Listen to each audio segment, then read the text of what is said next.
Hey guys, we're so excited to be back. Welcome, welcome, welcome.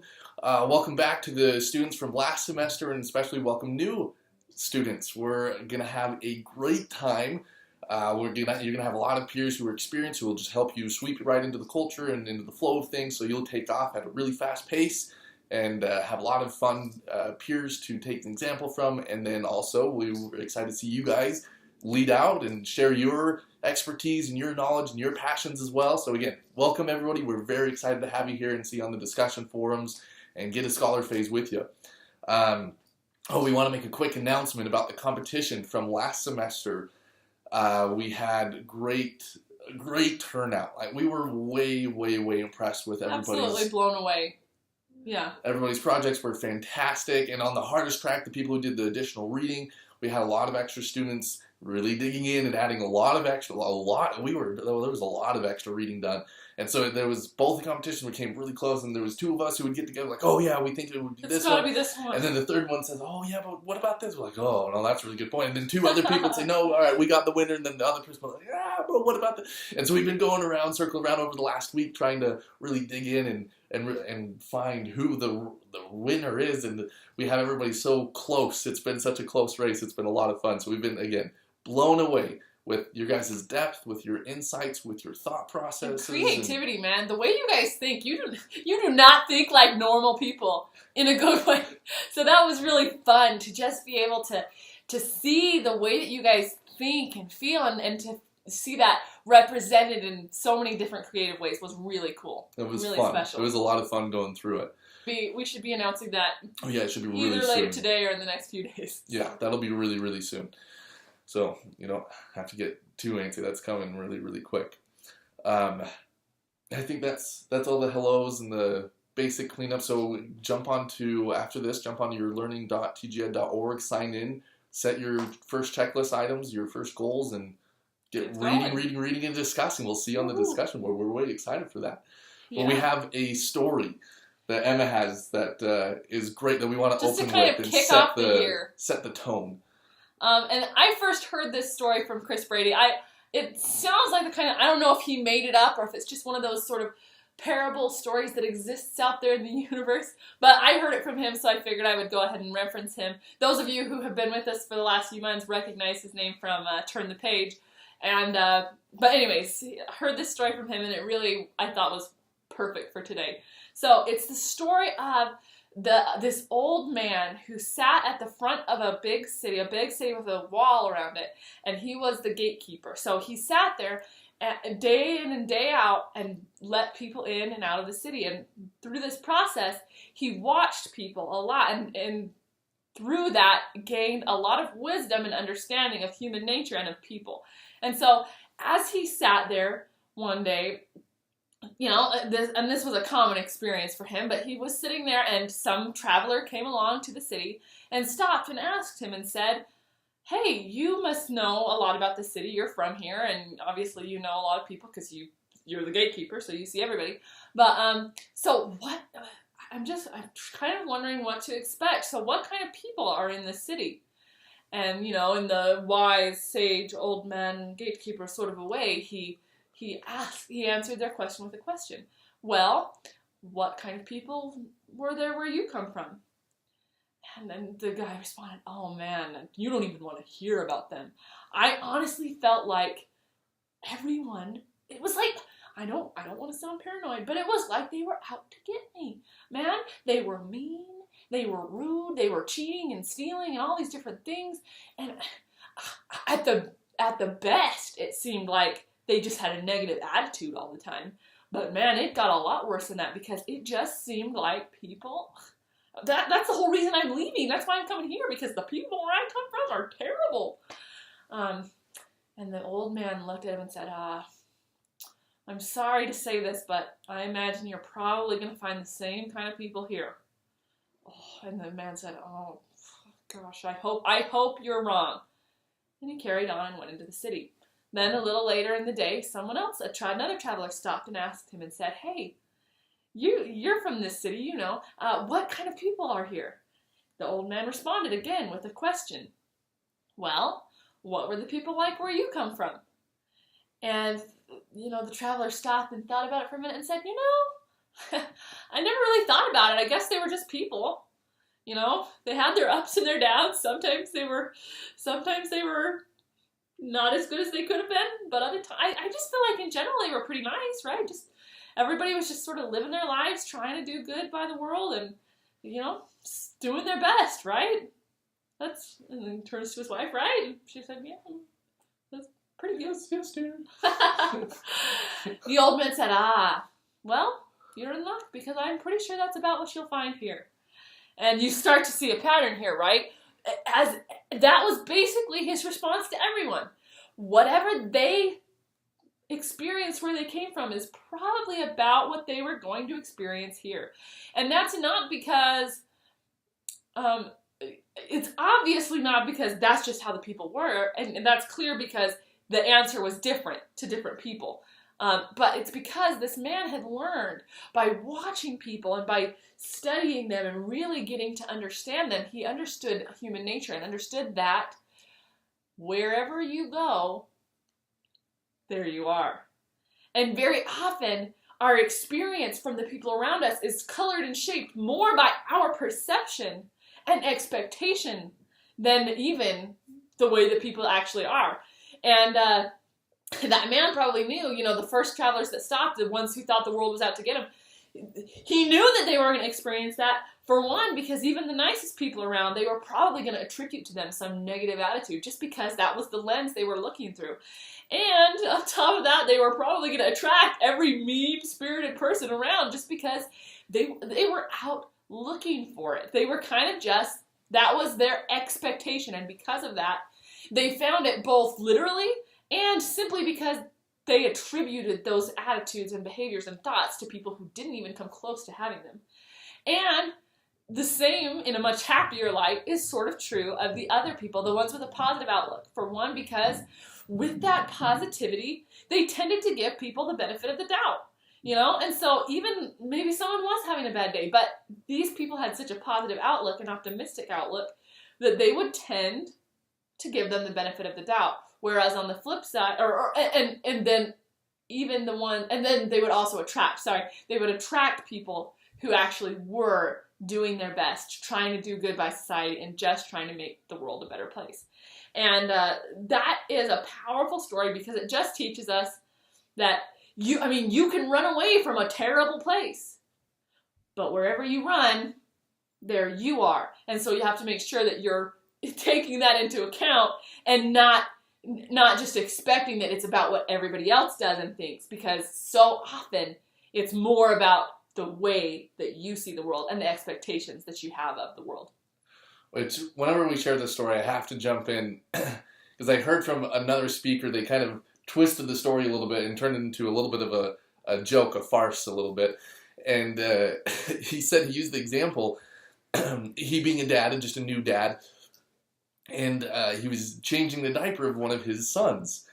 So he's changing the diaper, and it happened to brush maybe a little bit of what happened to be in there, which often happens when you're changing a diaper, right? So you got to be careful. Now, let this be a lesson to you, sadly speaking from experience, to wash your hands directly after changing diapers, just in case, right?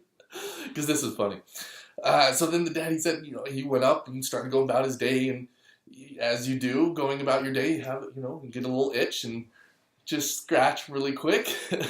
And can you imagine what he smelt the rest of his day? He'd go into one room, into the kids' room, like, this room really kind of smells off. It just doesn't smell good. All right. So he calls in the whole family, gets everybody gathered together. Take out the trash. Yeah, we're taking out the trash, and they're vacuuming and scrubbing things down. So, all right, that should be all right. He's walking around, goes through the kitchen, and gets another whiff of this terrible smell of just doesn't smell so good. So, all right, we got to do the dishes. We got to take out the trash. Got to clean the drain.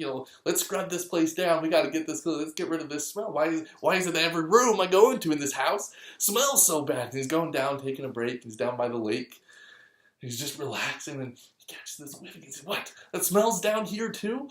Without ever realizing that it's him that's the problem. He just wiped a little bit of what was in that diaper on accident on his nose or on his lip, and so he's really just smelling, some baby Everywhere he feces. goes, there he is.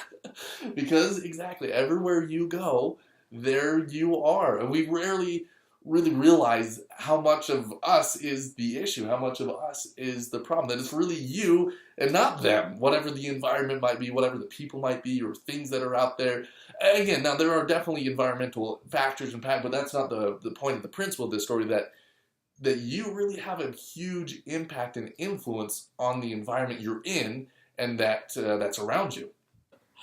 That's a really good analogy. I'm glad you brought that up because, again, it illustrates the point.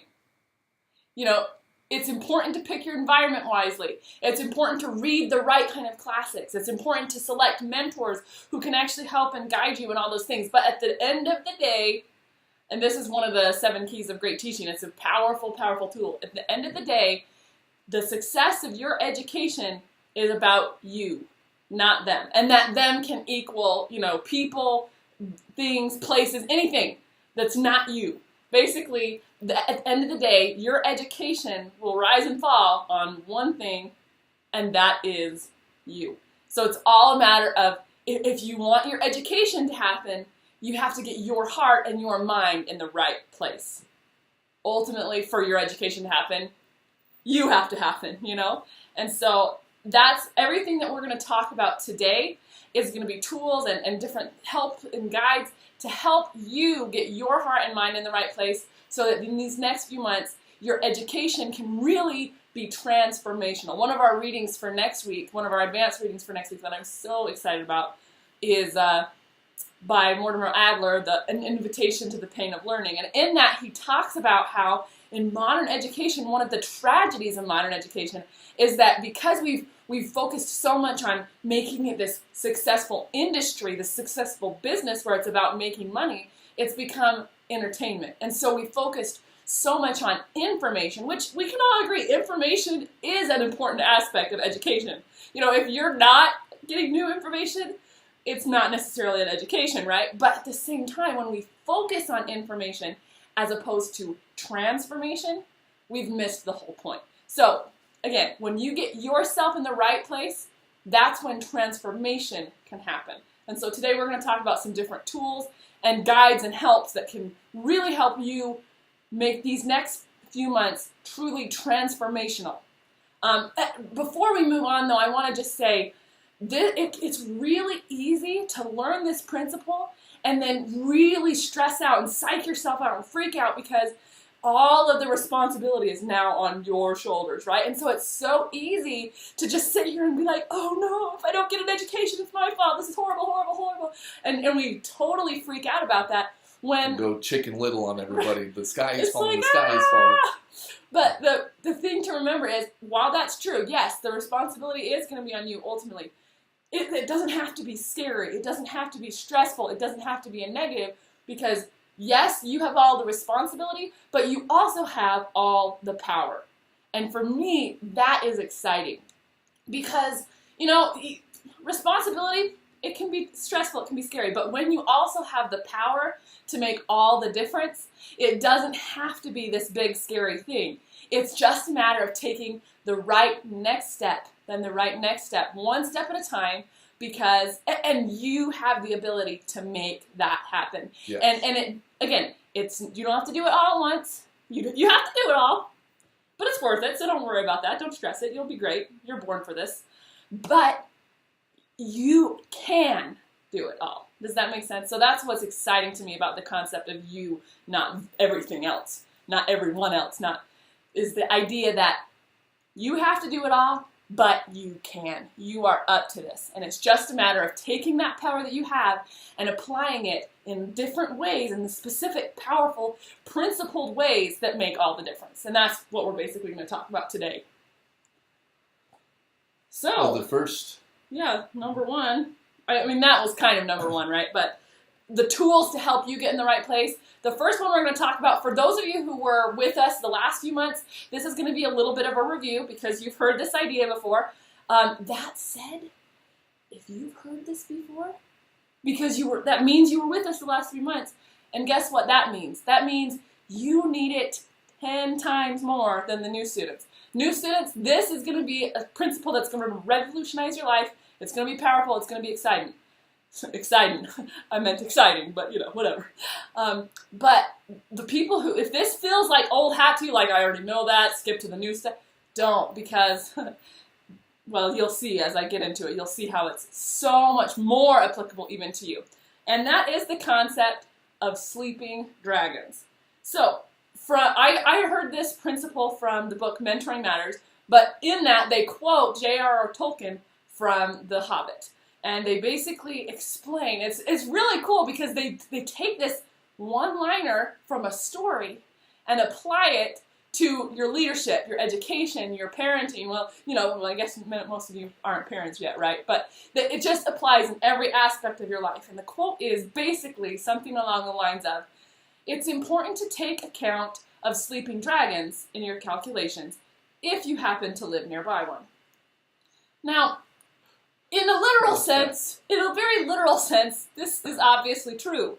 If you have a sleeping dragon living next door, and part of your plan is going to be to walk past his lair, it's important as you're making your plans and strategies, right, that you say, how are we going to deal with that sleeping dragon?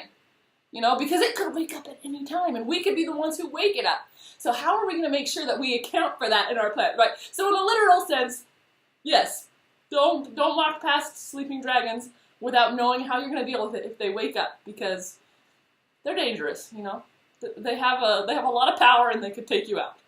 But then applying that to your education and to your other aspects of life, a lot of times there are things that come up that we have no way of foreseeing that really make it hard for us to succeed at whatever we're trying to do, whether that's study, doing our chores, doing, having fun, whatever it is. There are things that come up that we could never foresee, right? And part of leadership, part of getting a great education is learning how to just sort of roll with those punches and be able to react in real time effectively and powerfully, even when you had no way of foreseeing it. But another part of leadership and success in all of these things and getting a great education is recognizing those things that you can absolutely foresee, because that sleeping dragon lives there. Maybe it's for you, that if you don't get to bed on time, you're going to want to sleep in the next day, you're going to have half your study time gone, and then you're still going to want to take a nap in the middle of your studies, right? It's a lot harder to get the hours of scholar phase in if you fall asleep every time you pick up a book, right?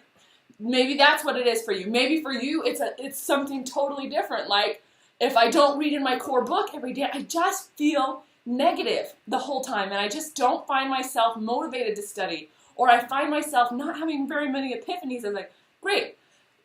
What a great scholar, a great leader, or anyone who's ready to really succeed and to prepare themselves to succeed does in these situations is look at their lives and find those sleeping dragons, those obstacles that can and will come up in your lives that are there. Again, stuff will come that you couldn't foresee. Great. You have to figure out a way to deal with it. We all do. And that's one of the things that Scholar Phase is great for preparing you for. But what about the things you know about? Well, that's where the idea of sleeping dragons comes in, and a powerful scholar goes ahead and says, make a list at the beginning of the week. What are the top 3 things that I know are likely to become obstacles in my life if I don't make a plan and include them in my calculations? So find the top 3, and for each one of those 3, think of the top 2 solutions, the top 2 things that you can do to proactively, combat them so that you don't have to worry about them.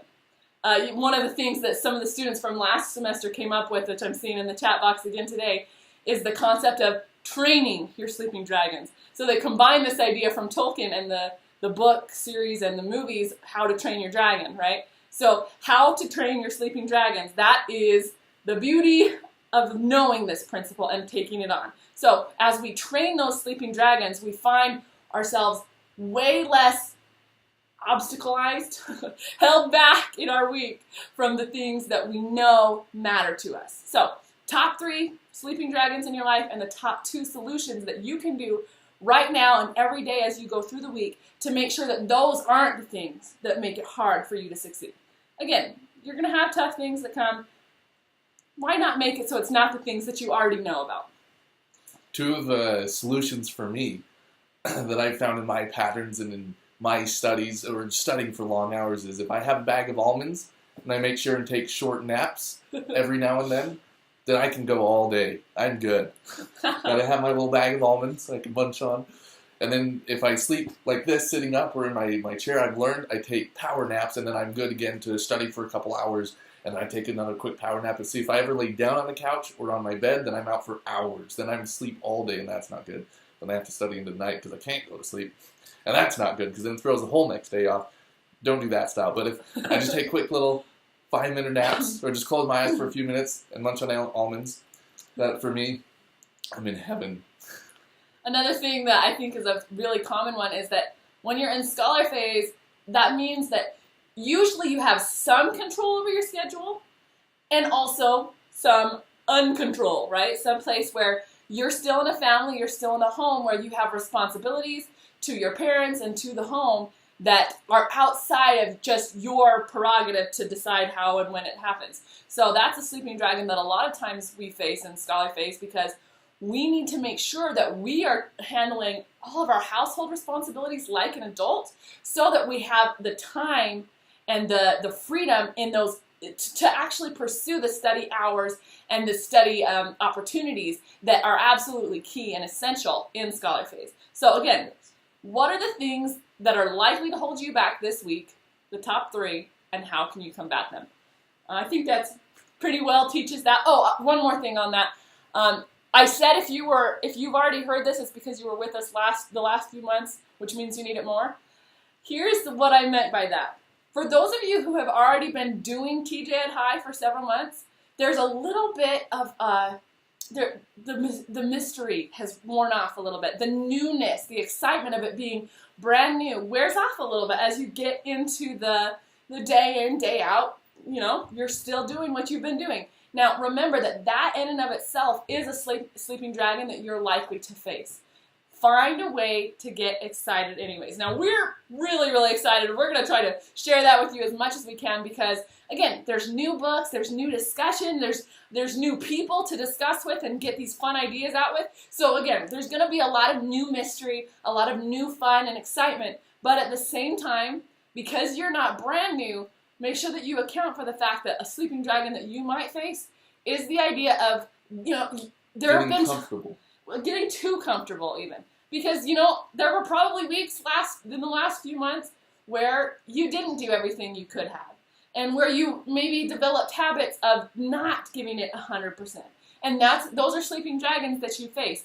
And that's just the reality of life, As we go on, sometimes there are things that were super exciting when we first started that we might still be ultimately excited about, but it's not the same as it becomes part of the normal routine of our lives. But 9 times out of 10 in life, those things, just because the initial excitement of it being brand new wears off, usually that doesn't mean it's time to drop it and move on to something else. Most often it means, it's time to find a way to take, like we were saying, the you, not them, to find a way to search in your heart and your mind, to find a way to re-energize yourself for something that still matters in your life, even if it's not your first, look. Does that make sense? And remember with this, let me say this in the right way. So I'm going to say it in the extreme way and then explain and then define what I mean, okay? So when we talk about this and when you're doing the assignment, when you receive a directive from a mentor, your parents cheat. Right? That's why I'm saying it in the extreme way. I don't mean like immorally or unethically to cheat. That's not what I mean. But with your schoolwork, see, when you're taking these tests or in the conveyor belt system, there's this huge thing of don't cheat. Otherwise, you're cheating yourself, right? Which, if you had a core phase, is true. Right? So let's see where we're getting. So again, not immorally, not unethically. I don't mean that extreme, but I mean I want it to sound weird in your head. I want it to grate in your head because we're so ingrained with don't watch others, don't copy off of others, and quite frankly, What do we do when we read history? What do we do when we read fantasy? We watch other people say, oh, this is a mistake, or they're my hero because, and we cheat. We copy off of them. We try to mimic and duplicate exactly what they're doing. So that's what I mean. So I want to take it to an extreme, and then I'm going to define really what I mean. But God, because we get this assignment, all right, we'll go re-energize, go, and we sit there a lot. Oh, I have to do this all. It's all on me. It's that kind of mind-boggling, like, oh my goodness, it's you, not them, and I have to handle everything. Guys, cheat. If you get an assignment and you're not quite sure what to do with it, go to your parents, go to your mentors. Say, all right, you asked me to do this. How do I do it? I think the problem with academically cheating, where you copy off someone's test that we've all heard so much about, is a big no-no. The problem is when you use that as a crutch to let them do all the learning and you don't ever learn it. That's a problem. That is true. Right. And another thing is the dishonesty of saying you learned it when you haven't yet. Both of those are a problem. That said, if we let that taboo lead us into not learning the things that we could be learning from the people who are best qualified to teach them to us, we've also still missed the point. So I like the way you're saying that. Cheat doesn't mean pretend you've learned when you haven't. It doesn't mean lie about learning, and it doesn't mean use somebody else's learning as an excuse not to learn for yourself. It means exactly the opposite. It means be willing to admit when you haven't learned it yet. Be willing to ask somebody who has to help you learn it, and then be willing to do the work and go out and get the learning for yourself. That's powerful. That's a huge piece of you, not them. So, for example, one thing that we didn't see at all that we would have liked to see a lot of is in the competition last semester. I was hoping to get a flood. Like, I was a little bit worried about time constraints in that because I thought we were going to get videos and papers and art pieces and say, all right, here's this. Will you please edit it and get it back to me? So that we, by the time it was turned in, we had 10, 12, 13th editions of things. Instead of using parents or peers, I mean, absolutely use your parents and peers and things like that. But we were expecting to get in a flood of papers and saying, all right, well, here's my first or second draft. I have my parents go through it now. Mentors, now can you edit my competition draft? But see, and the word cheat has become so taboo that if the assignment comes from somebody, we believe we can't ask them for help to excel at that assignment. And that's utterly false. Now again, we might say, oh, great addition, go write it 2 or 3 more times by yourself or with your parents or go find a peer. We might we might send you away and not deal with it, and then we'll say, all right, then we want to see it after it's your 4th edition, and then we'll sit down and get really deep into it and really walk you through it step by step, or maybe, we'll have depending on where you're at or what phase you're at, or where we might say, oh, this is your next step, this is what you need to do. And then it'll be great, and then I think it'll be ready to turn in. Or give us another draft, and then I think it'll be ready to turn in, but maybe. At that point, we can mentor. At that point, we can give feedback. And that was a lesson that took me a really long time to learn. That was a hard rut to go out of the old culture into the conveyor belt culture that my parents and people I worked with and looked up to, that just kind of seems to be the culture. Even if you've been homeschooled your whole life, again, a lot of parents I've worked with, and myself, even with my boys, and working with my mentors, I still have a hard time to, I have to consciously work myself and say, all right, I've been given this assignment, let's go get mentoring on this assignment from the person who gave it. I don't know why, but it's just this weird cognitive battle to go and ask for that help, and especially asking for it from the person who assigned me to do it, because it feels like cheating. Like, they asked me to do it, so I'm just going to go do it, and then turn in what I can do. And it has to be perfect before they lay eyes on it, otherwise I'm a failure. Which there are times when people will say, okay, go get it perfect and turn it in, and then that's the end. And you know what? It's important to understand what type of a mentor you're dealing with and what your situation is. But I'm glad you brought this up, because we just want to make it very clear that when we give you an assignment, there is a deadline. When we say there's a deadline, the entries for the competition the deadline was what it was. That said, there was a whole lot of time before the deadline where we would have loved to go back and forth and draft after draft after draft after draft with you to really help you polish whatever it was that you had entered. And that is always the case. TJEd High. We're always free to ask. We're always looking for whatever it is. not to be turned into us so we can say, oh, that's good, you've learned some good things, but so that we can publish it, so that the world is changed by it. That's really that scholar phase, that step phase, that's mission phase. This is your time to simulate mission phase, to work with mentors, to work with where you have access to resources and people and time. Guys, you have so much time. Sometimes I wish I had that scholar phase time back. To really learn how to go through and do multiple drafts and get things worthy so that they can be published in newspapers, they can be published in blogs, they can be published on TV, so they can be published and go far and wide and get as much reach as you can, to have as much influence and impact to change the world for the better as much as you possibly can. That's really what we're looking for. That's really what we're doing. That's really where we want to get all these assignments. And again, that took me years of working with Oliver and writing before any of my stuff was even looked at being published on TJEd.org. It took me years to get to that point where they said, oh, now we can have this conversation. And then it was another month and a half of rewriting one paper before it got published. And again, that was multiple times sitting down with Oliver and him showing me, said, this is what I'm talking about. And he'd rewrite my paper. We discussed. He talked. He said, do you know why I did this? And all right. And what about that? And we go and walk through and and rewrite it together. And then he said, all right. So I just did a quarter of it. Now go do the last 3/4 of what you've written and do the same thing here. Go do the word search and the wordplay and look at how you can short it and make it more powerful and maybe add a little bit here. All right, you got it. Like, all right. So then I went and spent several days working and adding and laboring over it, thinking over it, and then taking rest day and then going through it again. And this was quite a process for me. Writing does not come naturally for me, but I love it and I enjoy it, and it's so powerful. Writing is such a powerful tool, which gets into the checklist. Let me just so we reviewed the sleeping dragons, the dragon that was calling it a name and trying to rename it again. So sleeping dragons, there we go. It's just sleeping dragons. So we reviewed sleeping dragons and talked about don't get in the comfortable rut.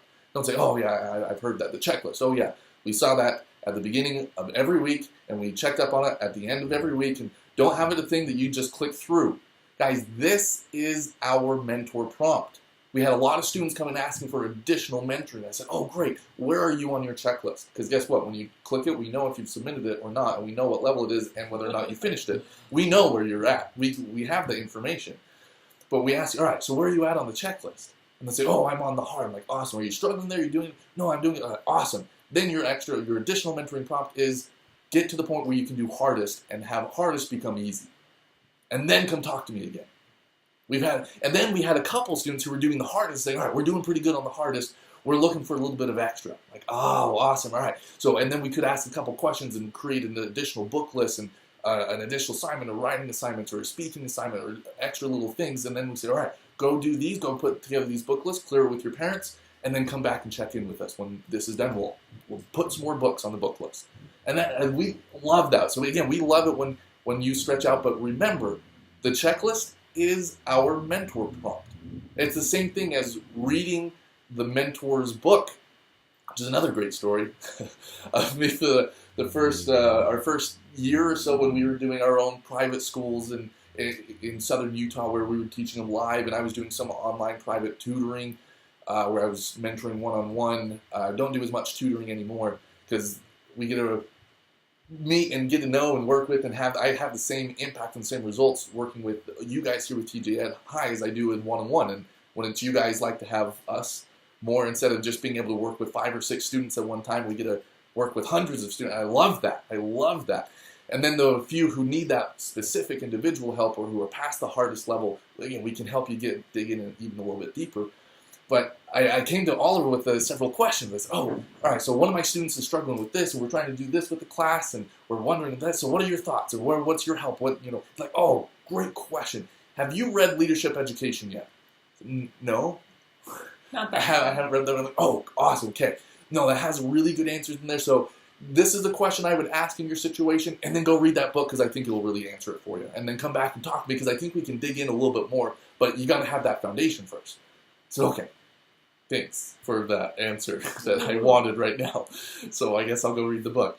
So after 6 months of not reading the book and getting that response again, you're like, oh yeah, have you read TJEd yet? Like, oh yes, I have read that one.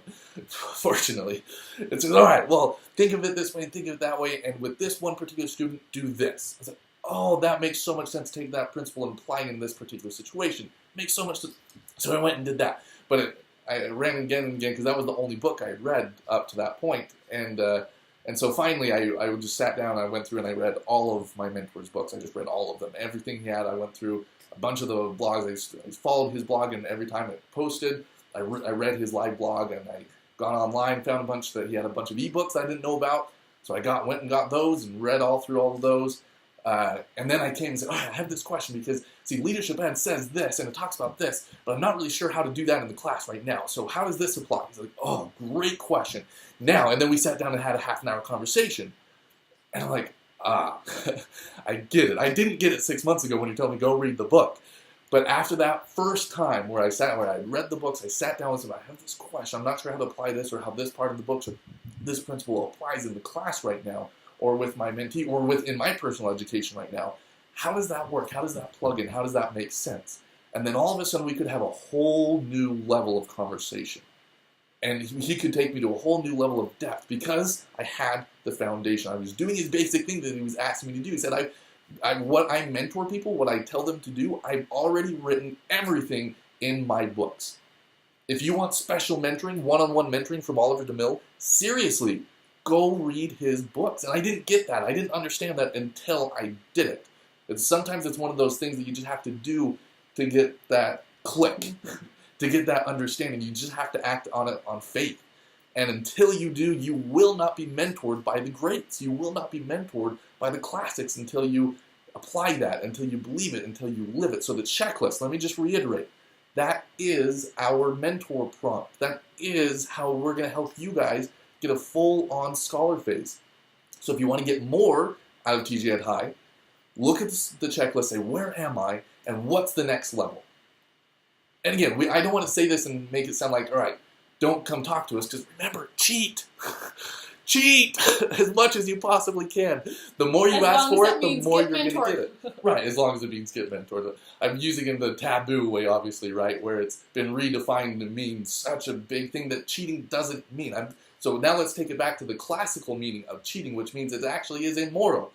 And I'm saying, get the answers to the test. Come talk to us. Come talk to us. Let us decide whether or not, feel it out and pray it out and ask you a few questions. All right, this is your next. So on the forum discussions, get on there and ask questions. You can get specific or email us, reach out to us. And again, a lot of it might be, all right, go do the checklist.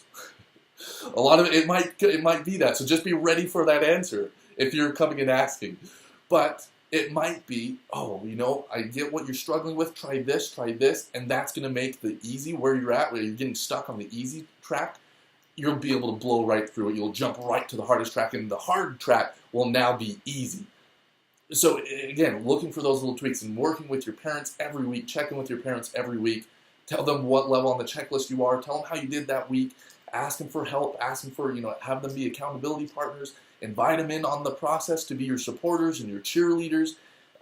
So write out your contract to however that works for you guys, however that looks for you. If you want to have them be accountability partners, or if you just want to tell them and then they're supposed to cheer for you, like that can be in the contract. Say, Mom, Dad, I'm going to tell you I'm doing the hardest track, and then at the end of the week I might say I failed miserably the hardest track, and I want you to say, good job, son, or good job, daughter, I love you, you got this. And that's their job. That's all they get to say. They don't get to say anything. You can discuss that with your parents, or you can say, parents, I want you to really hold the bar for me, and don't let me not do it for the week, not fill out, not be able to check off everything on my checklist. So use that, leverage that, because you'll get a scholar face at the end of your TJEd High experience. That's the whole point. That's why we did that. All right, I think I've hounded that enough. I remember I was in a speech one time, and it was a really powerful speech, and by the end, everybody was crying and like standing up, clapping, because it was so deep and so cool. But at the end of the speech, or several times throughout the speech, but especially at the end, the speaker kept referring to his book. And then at the end, he gave a list of these 6 books that if everybody would read them, the world would change in a powerful, impactful. And it was really deep and really cool. And a couple of the books were written by him, and the other 4 weren't. But it was interesting. Afterwards, my group of friends that was there with me, we were discussing it and just kind of debriefing. And one of the girls who was there, she must have been the only one in the room who just wasn't absolutely, their life changed, but because it was so good. But she said, I don't know, I just felt like the guy just kept, the whole point was just to sell books. And, my first reaction was like, no, did you listen to the speech? He wants to change the world. It was so good.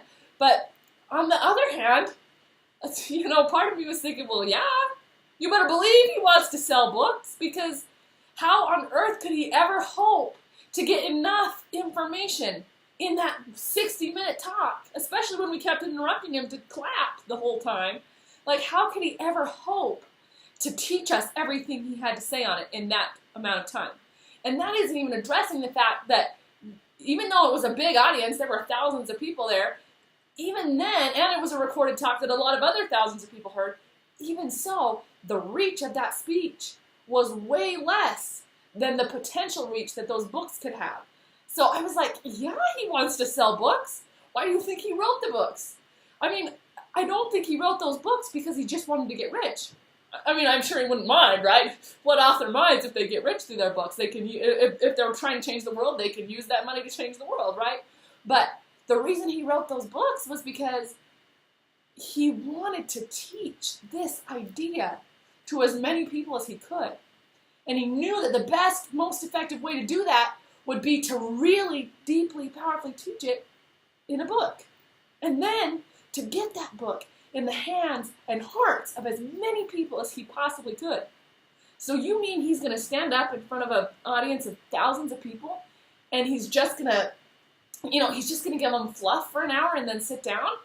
No, you better believe he wants to sell books, because that's the reason he wrote them, so that they could go out and change people's minds and hearts. And I think, I hope it doesn't sound melodramatic for me to apply that now to the checklist, because I'm dead serious, guys. If it sounds like a joke, let me just assure you, this is not a joke.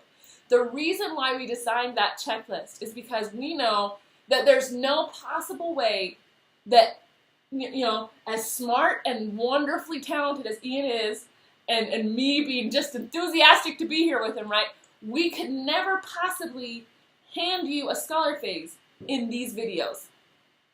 We're going to do our best to help you get inspired to go get it. But that checklist is to help you go out and do the additional work that's going to actually work, right? And that is the power behind this principle.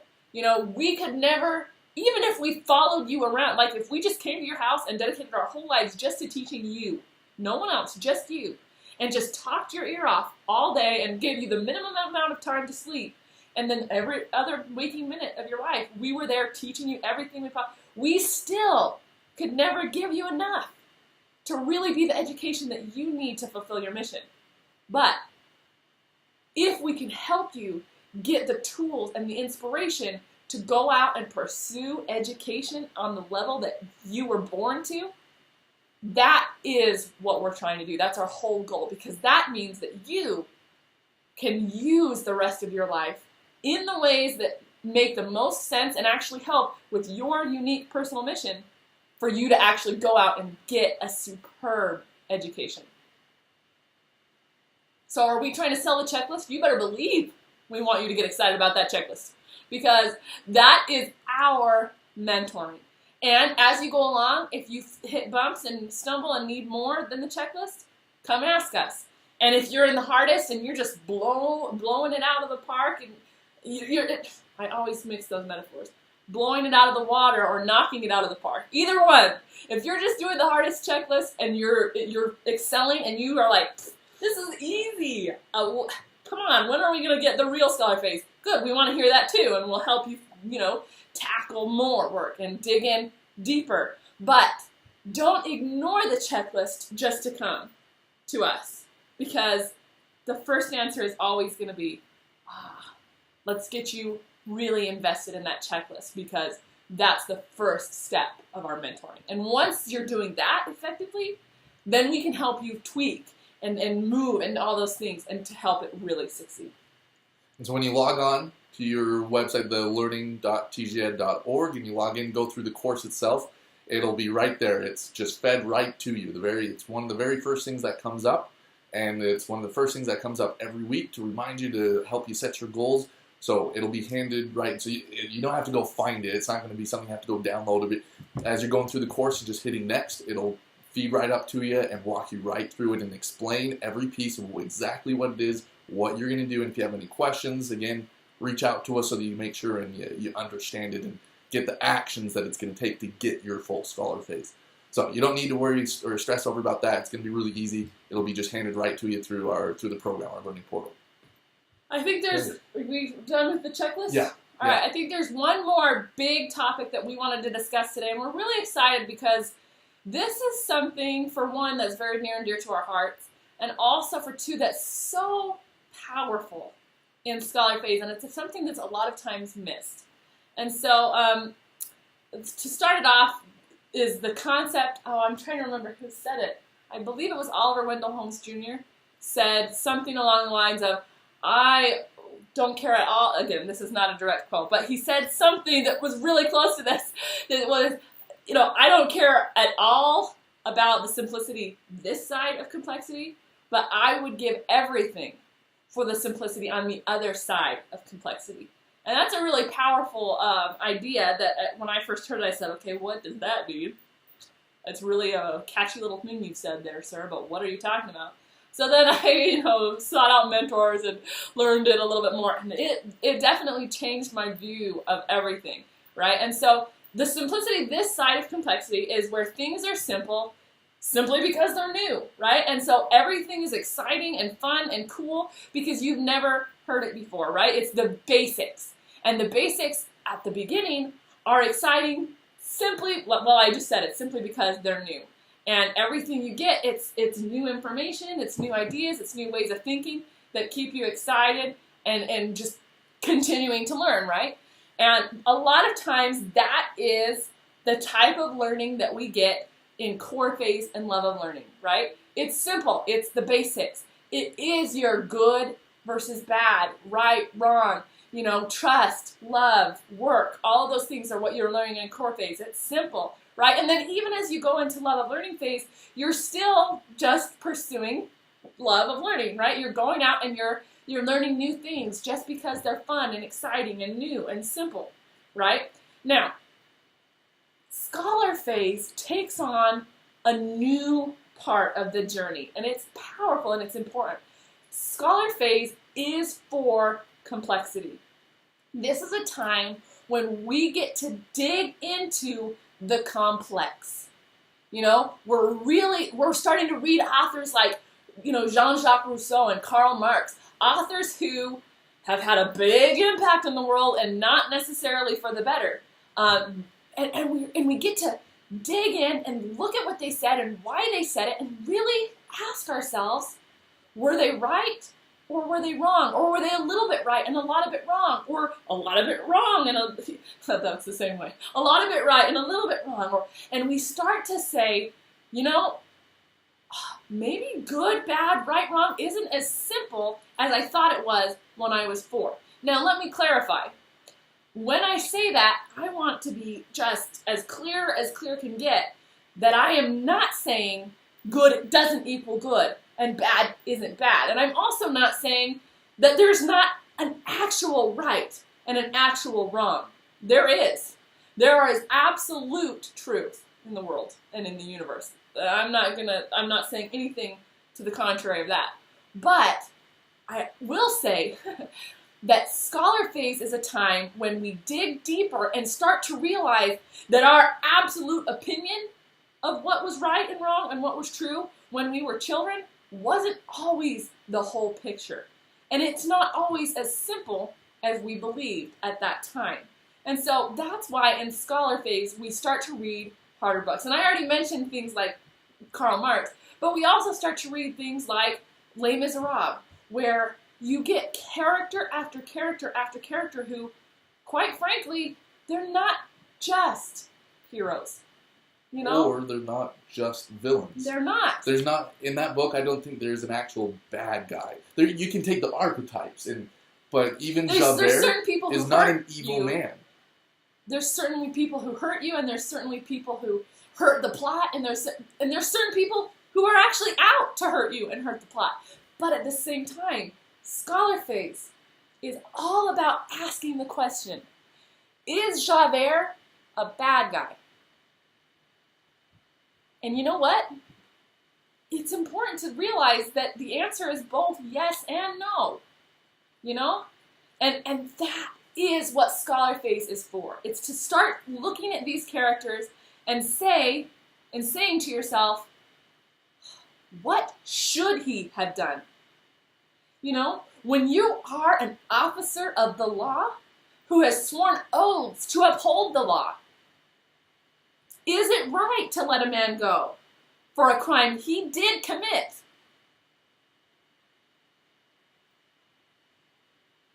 And when is it right? When is it wrong? You start to ask yourselves, like, is Jean Valjean a good man? Well, I'll tell you what, he's certainly not just a good man, because he's a man who broke into someone's house and stole their things, right? And then went to prison for it, and then continually, rather than just honorably serving his sentence, tried to get away, right? Multiple times, and then finally he turns himself in, but then what does he do? He goes away again, right? But the thing is that when you say it like that, it gives the view that all of a sudden I'm saying he was bad and he shouldn't have done all that. Well, you know what? That's the beauty of complexity. Complexity is this time. It's not simple. So it's the bottom line, right? That's funny. You know, and you're going to see that a lot as we finish up the Mistborn series. Those of you who are new, I recommend, you know, in your spare time, go read the first and second books in that, because it'll really help you be prepared to read Hero of Ages. But we'll definitely see that there where we start. Really quick with that, you don't have to go read 1 and 2. The discussion, what you'll get out of the third one will be great, and we won't have too many spoilers for the first 2. And the next time we cycle around through the fall, in the second, you'll get through it. Yeah, you'll get through them. We'll go through them all. We'll walk you through the discussion again. So you'll get through that. You didn't miss that semester. You'll get through the semester. But again, it's not required. You don't have to read the first and second one. Again, if you can and keep up with everything else, that would be awesome. That would be fun. But you'll still get plenty out of the book and out of the discussion and everything we're doing without having to read number 1 and number 2. Yeah, and frankly, it's part of the complexity of Scholar Phase, honestly. Yeah, it's the beauty of it, right? Now, Scholar Phase, this is really important because, you know, we will absolutely be reading books and discussing them together where you have to ask yourself, why is this guy the hero? He's not good enough. And this is one of the most powerful lessons of Scholar Phase that, again, you'll learn it better from the books, but let me just teach you a little bit about it because it's important. In the history of the world, there have been very, very few people who were actually, you know, just heroes their whole lives. They just woke up as an infant and moved on with their lives, and at every moment they had an option to be heroic or mediocre, and they always chose the heroic. There's very few. I mean, we could get into some debates and find some, but most of us, most human beings, even the ones who changed the world incredibly. And history lauded as the great heroes of history. Yeah, even the ones who, you know, you'd be offended to hear someone say they're not heroic. You know, even those guys, most of them were just people. And unfortunately, being just people, that means that they had weaknesses, that they had temptations, and that they had days when they knowingly gave in to those weaknesses and gave in to those temptations and were less than they knew they could and should have been. And you know what? They're sorry. And they do their best the next day. And does that mean that it was therefore right for them to give in to those temptations and those weaknesses? No. But does it mean that it's wrong for us to look at them as beacons and heroes throughout history who have made all the difference and to try to emulate their greatest qualities? You better believe it's not wrong. It's right. It's exciting. It's powerful. And the thing is, Scholar Phase is all about us learning that. We were discussing for the last several days trying to find not a fictional character, but a historical figure where we could use to emulate, to describe this idea of this simplicity on the other side of complexity in being a good hero, but also being human, having flaws, having mistakes. Again, we came up with some, when they were heroes, we came up with a lot of founding fathers. We came up with, again, the thing is, as soon as we started looking at it, we said, oh, well, one, there isn't a good story that really just nails it on the head, and two, that's partly because every single person is that story. That is our story. And so when we were sitting there trying to think, all right, who's the perfect example? All right, so we were asking my family, we were asking around, asking friends, said, all right, who's a Paul character, like from the Bible, New Testament? Who's a Paul character who has just their road to Damascus, right? You've heard that. That's become a common phrase, your road to Damascus, where you have a great change, right? Or your Valjean moment, where he steals again, and then the priest just lets him have the stuff, and just says, no, you left the best, you left the candlesticks too. And Valjean has this moment where he says, all right, what is my life? Who am I? Right? Who am I? You almost can't say without singing. It makes you bring the musical in, yeah. And we're saying, all right, we want characters like that big change, that momentous moment in your life, but a real one, not a fictional one. And so we kept thinking, like, oh, what about, oh, no, fictional. Oh, what about, no, that's a fictional. What about, oh, no, that's fictional. Because the heroes, the historical figures, we don't know their lives. We don't really know their growing up, their becoming story until they've already become. And then people say, oh, they're really important, they're really cool, they're really big, and then they write a lot of stories about them. You get a lot of history, you get a lot of their details recorded. Except some of those inner thoughts, the inner struggles, the quiet moments when it's just them. But again, we have a few of those, but not a lot. So the fiction, the historical fiction, and fictional stories like the Mistborn series, or like the Way of Kings we're going to do, or like Animal Farm, or like the Hunger Games, or like et cetera, all the stories that we've read. Phantom Tollbooth, where you get into the thinking, into the mind of the hero, and we realize how much doubt really does lie there. How much struggle, how much strife, how much worry, how much concern of, am I actually good enough? Why am I called for this? I have this weakness, I have this shortcoming, I have this fault, I have this problem. Why am I the one who has to carry this burden? You can't tell me George Washington didn't think that every single day of his life. The fact of how he structured his, is it 72, his 72 maxims? I can't remember. But where he listed all these maxims, and he committed those to memory and reviewed them every single week, and had a few that he focused on every single day to dispel those weaknesses, because he didn't feel like he was good enough. And quite frankly, we're not. In one sense of this, we're not. We're supposed to cheat. We're supposed to seek help. We're supposed to need our friends and community around us to be able to fully achieve our mission. It's a communal mission, by our definition, means communal. It means community. It means you are by yourself, you're not good enough, as you are the sum of the whole. The idea of synergy, right? And on the other side, even with all your weaknesses and flaws, you are good enough. Even with all your badness, because look at your own personal life. Have you ever just been a hero? Have you ever only just been good? Or have you disobeyed your parents? Have you beat on your siblings a little bit? Have you thought negatively about somebody you saw or that you know? Have you ever had self-doubt, said, man, I am not worthy of this, or man, there's no way I'm going to succeed at this? If you've thought those thoughts, then you're just like Kelsier. You're just like Vin. You're just as bad as they are, except, not just as bad. As soon as you say that, all right, you haven't gone and slaughtered a quarter of an army. There are differences. But you're also not in the middle of a revolution. you're also not in the middle of an actual war where your family and your loved ones and your own life is at stake. Odds are anybody on this call right now, there are people who are in that situation today in the world, but odds are if you're on this call, that's really not to the level your that struggle, Vin was, not to the probably. level that Vin was struggling with, saying, what is the right thing? How do I save freedom? How do I do the right thing? And how do I save my people? It's another thing. You're not a queen.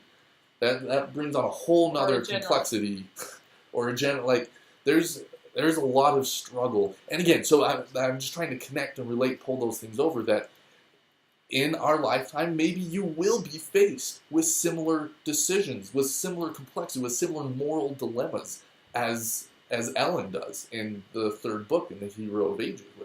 And I'm really excited for that discussion with everybody here, of going through of what is, how do you fight for freedom? What is the proper way to do that? And but again, that starts with reading, and discussing a lot.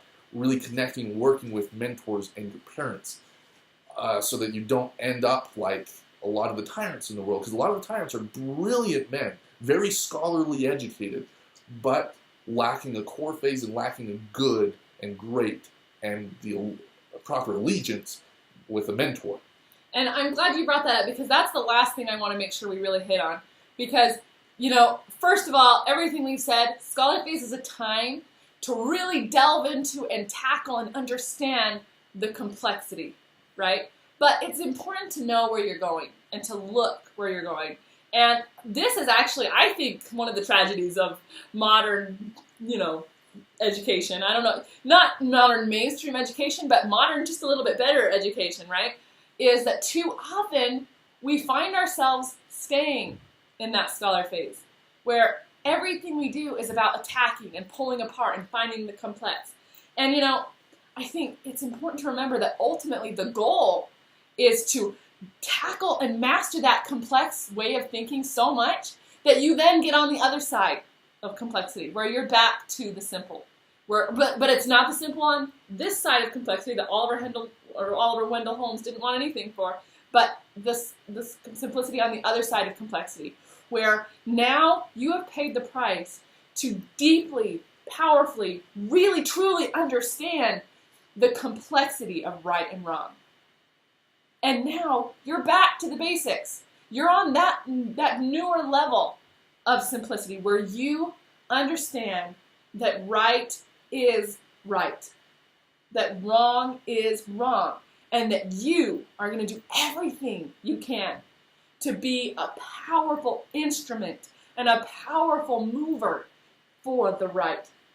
I'm going to share just a little segment of one of the advanced readings for next week, which is the poem "If" by Rudyard Kipling. By the way, even if you're doing the easier track, the easiest track, this for weeks to come, I recommend printing off this poem. I don't know if you can see. It's one page. It's just this.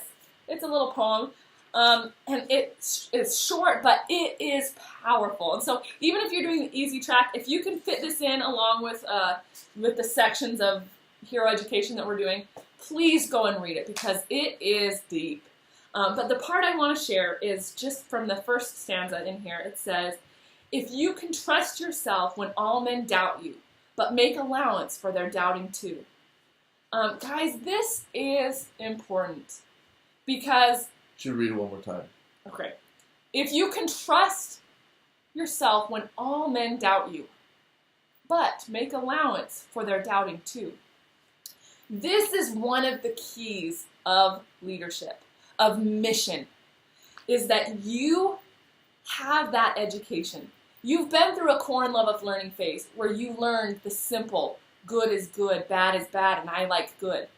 And then you've gone into the complex where you say, man, good isn't always obvious. Good is still, man, it's hard to know what's right. When you're faced with these challenges, these obstacles, these seemingly insurmountable moral dilemmas, it's hard to know what's good. But then you go on.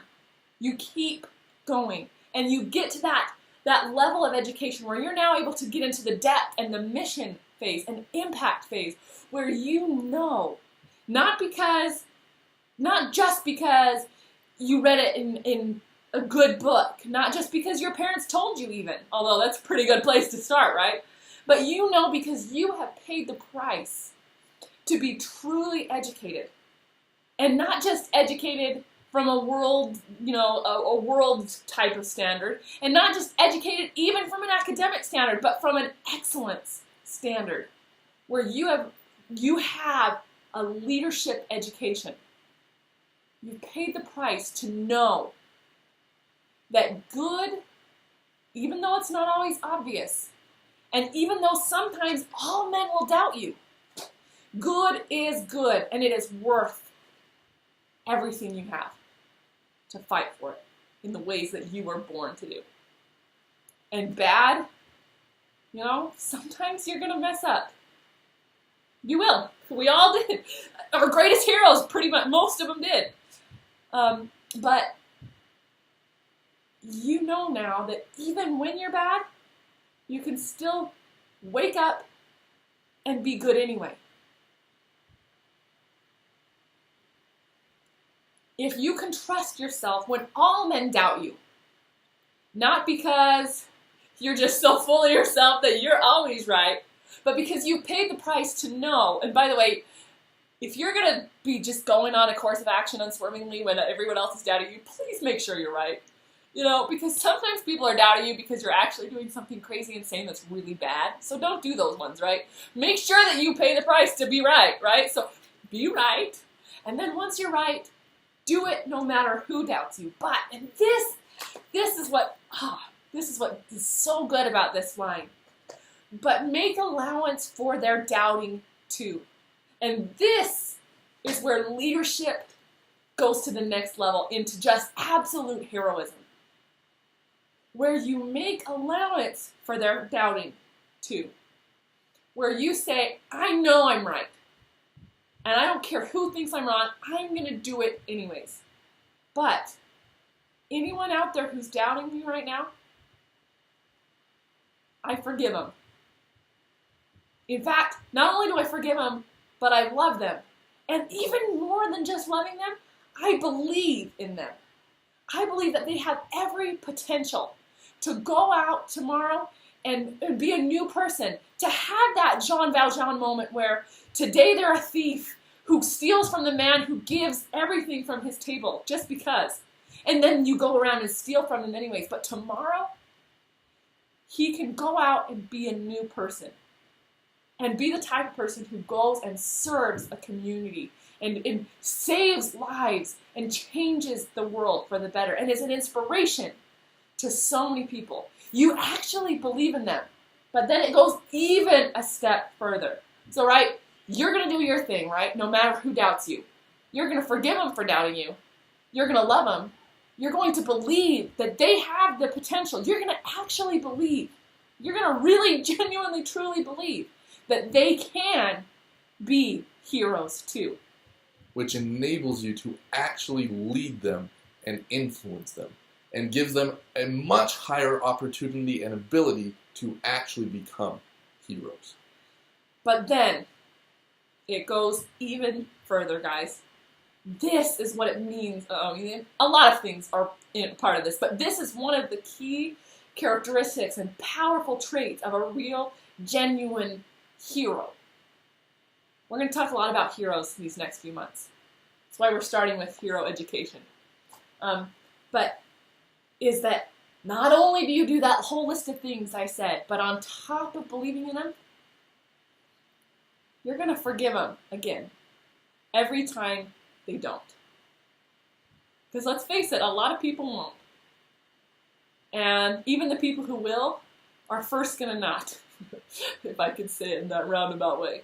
They're first going to wake up in the morning and still be a thief, and still be mediocre, and still be less than you know they can be. And you're going to start that cycle over again anyways. You're going to forgive them again and love them again. And still, no matter what, even though you know they chose wrong again, you're still going to believe in them. You're going to trust yourself when all men doubt you. And make allowance for their doubting too. This is powerful because, for one, by the way, you won't always know. Sometimes you're going to be one of those doubters. Even if you're doing everything right for your mission, sometimes you're going to look at what some of your friends are doing and be like, they really should have gotten on the bandwagon and come along with me and do my mission with me, because they are just mediocre because they are not doing my mission, right? And it's easy to get caught in that instead of saying, wow, I hope that they have paid that price, that they've been through that simplicity, complexity, and that they've paid the price to make sure that they are trusting themselves when all men doubt them. So, for one, make sure you remember that. It's not always obvious to you what their mission is. And for two, even if they're not doing it, part of leadership, part of heroism, is making allowance for their doubting too. And still, optimistically, optimistically leadershiping, and going on anyway. I know that you could just say leading, right? But that's so much better. That's so much cooler. It's not the full feeling, right? So you have to go on and say leadershiping to the point where you forgive them, you love them, you believe in them, and you continue to do that again and again and again. So it's going to be a cool semester. I've kind of introduced both of these advanced readings already a little bit, because Invitation to the Pain of Learning, guys, this is so good. By the way, this is another one of the advanced readings, and it's also really short. It's only 3 pages, but man, is it packed. It's intense. These are so good. It's good. So this might be a fun week to try out the advanced, just to try it, because it's only 4 pages. That said, really read them, because it's good and it's deep. And then the part 1, or book 1, and book 3 of Hero Education. These are, oh man, you should talk about this. I've already talked about these, guys. Oh my goodness. I was reading these again, and I was like, yeah. Well, you can see how many notes I have on like 1 page, and here's this. It's like so many notes. And this is just one copy of this. I have like 4 or 5 of these floating around, and each of them are covered in different writings. But great notes. From different times we were reading or discussing them.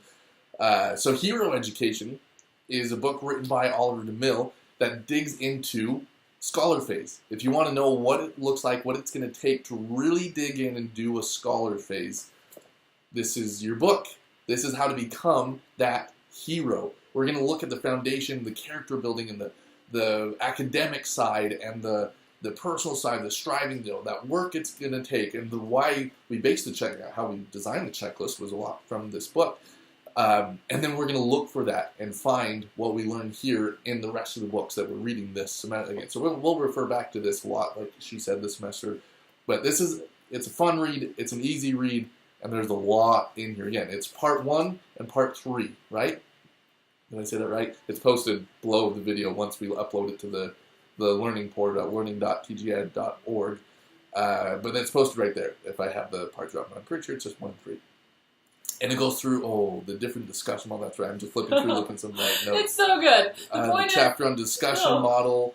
There's the multiple choice test is opening number 3. This is talking a lot about that cheating concept, that idea. You'll dig into a little bit more over there, but looking at it in a little more specific example, it's good. It's fun. So anyway, the mini workshop. Oh, that's good. Oh, 6, 9. What's the keystone? Now you have to read, is it 6 or 9 skills to scholar phase, to really successfully do a scholar phase?